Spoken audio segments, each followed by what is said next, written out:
The wind howls across the vast steppes of Central Asia. The grasslands stretch endlessly under a gray sky, cold and unforgiving. A lone horse gallops across the horizon, but this is no ordinary rider. The sound that follows is not the thunder of hooves, it's the roar of jet engines. Above the plains, the Mongols ride again. But this time, they ride the sky. The year is 1206.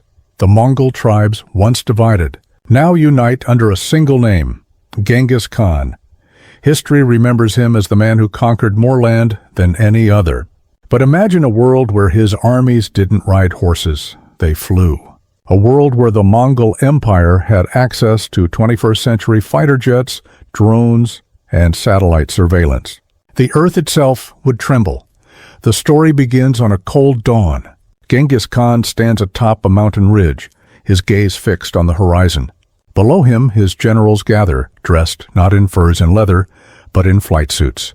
Behind them, a fleet of jet fighters gleams under the rising sun, painted with the Mongol emblem, a soaring falcon. The sky hums with energy. The greatest horsemen in history are now the greatest pilots the world has ever seen. Speed is the essence of war, Genghis had once said. And now speed belongs entirely to him. His scouts no longer ride for days to find enemies. Drones feed him live data from thousands of miles away. His warriors no longer need bows. They carry missiles that strike with the precision of lightning. The Mongol way of war, Muntiad, fast, ruthless, and unpredictable, evolves into something terrifyingly unstoppable. Their first target, China. The great wall that once held them back now stands as a relic, meaningless against the storm that comes from above. Squadrons of Mongol jets soar over it at supersonic speeds, their afterburners turning night into day. They strike key fortresses, bridges, and supply lines in minutes. The defenders never see them coming. The same people who once built walls to keep invaders out now watch helplessly as the sky itself becomes their enemy. By the time the smoke clears, the entire empire of China bows before the Khan. But he is not done.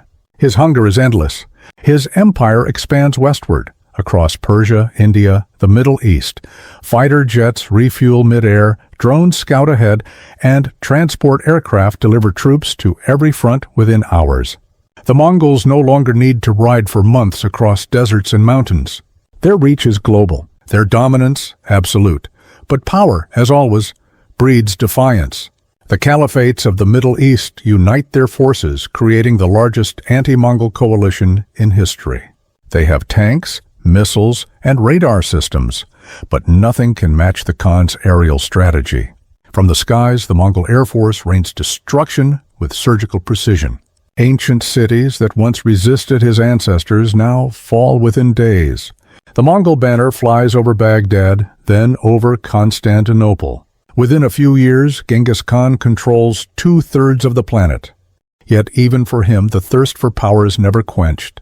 The last frontier, Europe. The nations of the West, desperate and terrified, form the Iron Alliance. They possess nuclear submarines, stealth jets, and orbital satellites.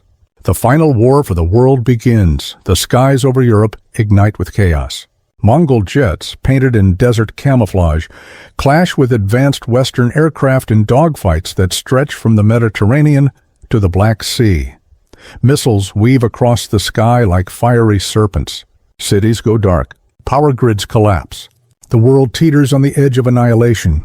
But in the chaos, one man stands calm. Genghis Khan, watching from his airborne command center high above the clouds. To his pilots, he is not just a leader, he is a force of nature. His strategies, once written on parchment and delivered by riders, now move faster than light through encrypted data networks. Every Mongol jet, every missile strike, every drone movement, all part of his grand design. He believes the sky itself belongs to him. The earth is vast, he once said, but the sky is mine. But something begins to shift. His empire, stretched across continents and skies, starts to crumble under its own weight. Communications break down. Generals argue. Some want peace, others want total annihilation. And then a single act changes everything.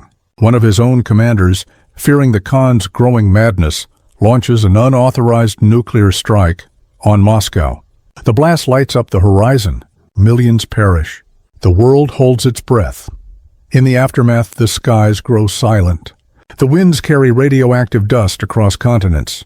The Mongol Air Force, once the symbol of fear, is grounded. Genghis Khan stares at the destruction, not with triumph, but with something the world thought he never felt: doubt. He walks through the ruins of what was once a battlefield. Ashes fall like snow. His reflection flickers in the broken glass of a fallen jet. The sky, he whispers, was never ours to conquer. In that moment, the conqueror who once ruled from the Pacific to the Mediterranean realizes the same truth that destroyed every empire before him: power is not control. It is chaos waiting for a hand strong enough to hold it. Years later, the world rebuilds. The Mongol Empire is gone, but its legend remains, not in monuments or maps, but in the echoes of engines that once screamed across the heavens. The world remembers the name Genghis Khan not just as the man who conquered Earth, but as the one who tried to conquer the sky. And so the question remains, what if the Mongols had fighter jets? They would have ruled the world faster than any army in history, but their downfall would have come just as swiftly. Because no empire, no matter how powerful, can outrun the storm it creates. If you enjoyed this reimagined look at history's greatest conquerors, make sure to subscribe for more alternate realities where ancient empires rise again with the power of modern warfare. Because the past doesn't stay dead. It just waits for its next battle.